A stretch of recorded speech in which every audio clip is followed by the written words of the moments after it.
de un Twitter del señor Ciro Gómez Leiva, donde decía que la diferencia de Pigmenio Ibarra no es empresario, no ha recibido dinero público, no ha vendido publicidad ni servicios de propaganda. Esto lo decía el 29 de mayo de este año.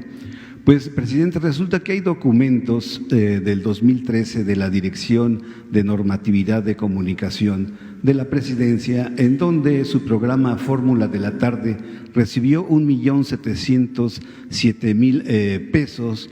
Y además, en la página 66 de ese documento dice que el señor Ciro Gómez Leiva, no el programa de Fórmula de la Tarde, recibió 1.113.000 pesos pagados por la Secretaría del Trabajo y Previsión Social.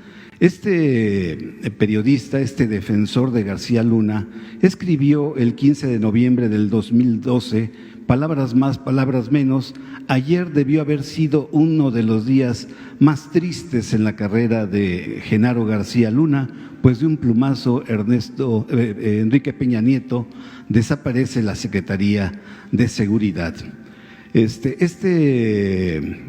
Ciro Gómez Leiva, presidente, la semana pasada le dijo a usted que era un mentiroso porque él no se había reunido grupalmente con García Luna, pero en esa respuesta acepta que sí lo hizo en forma privada.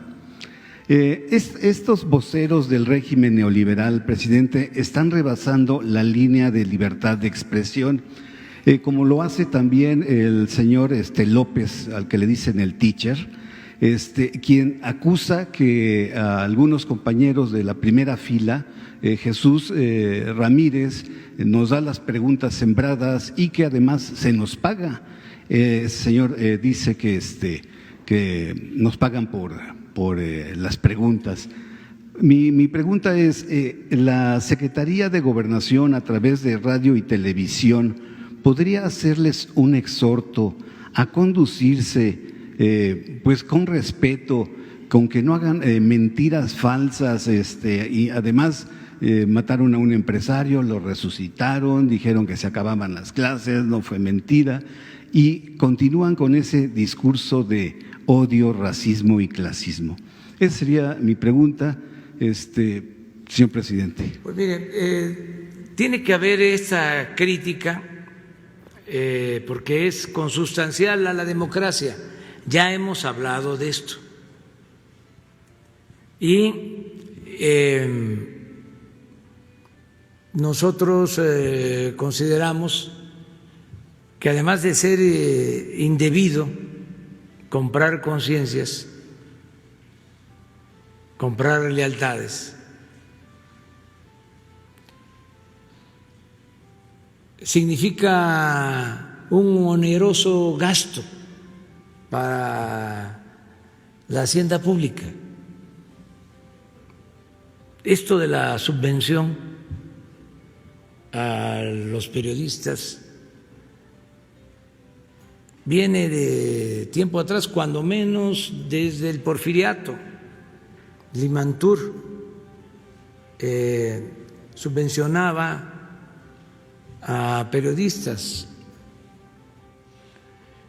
En ese entonces el periódico favorito de Porfirio Díaz, periódico conservador,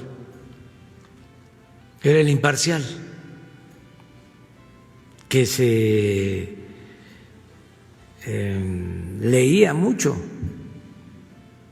En aquel entonces el tiraje del Imparcial llegó a ser de 120, 140.000 ejemplares diarios, cuando México tenía 15, 18 millones de habitantes.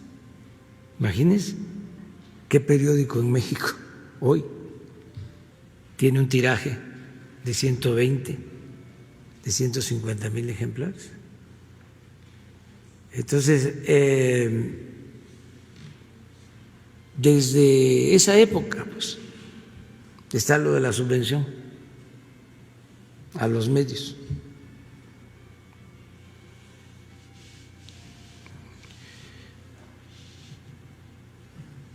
Esto quedó incluso registrado, hubo hasta una polémica. ¿Cómo se llama el sobrino de Daniel Cabrera? El político intelectual de la Revolución, también de Puebla. Sí, Luis Cabrera. Él se hizo cargo de demostrar de cómo se subvencionaba a la prensa y en particular a este periódico, al Imparcial, Luis Cabrera. Y esto pues siempre ha existido. Sería muy bueno que algún día aquí habláramos de eso, ¿no? Cuando menos saber por qué se le conoce como chayote. ¿De dónde viene eso del chayote?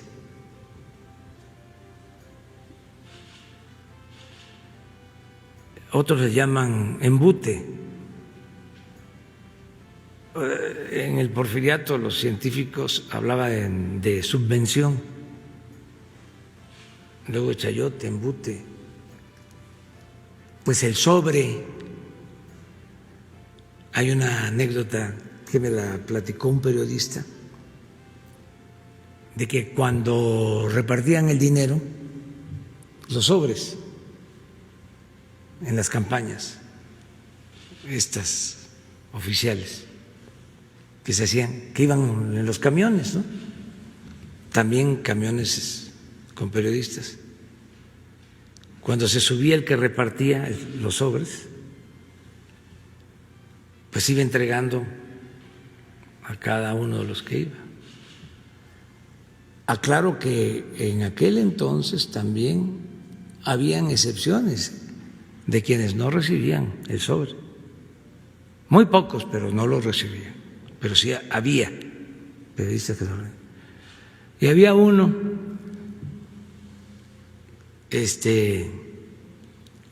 que dormía bastante, pues le gustaba echarse su siesta en el camión, pero ya cuando se subía el del sobre seguía durmiendo, pero ya cuando pasaba en el pasillo por donde estaba él, hacía así.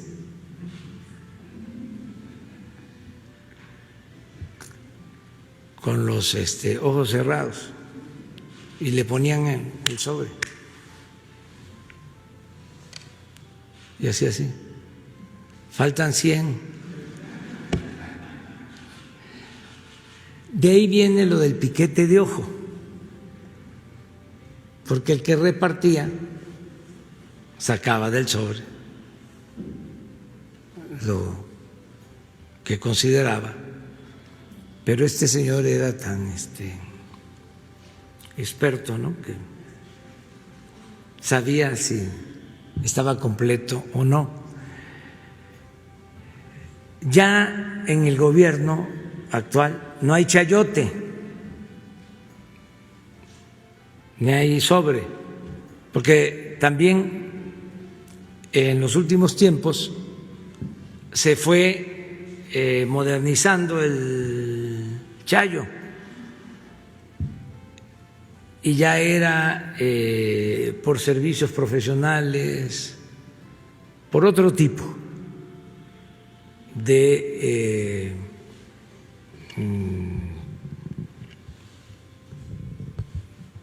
servicios o de, como le llamaban, ¿no?, de información.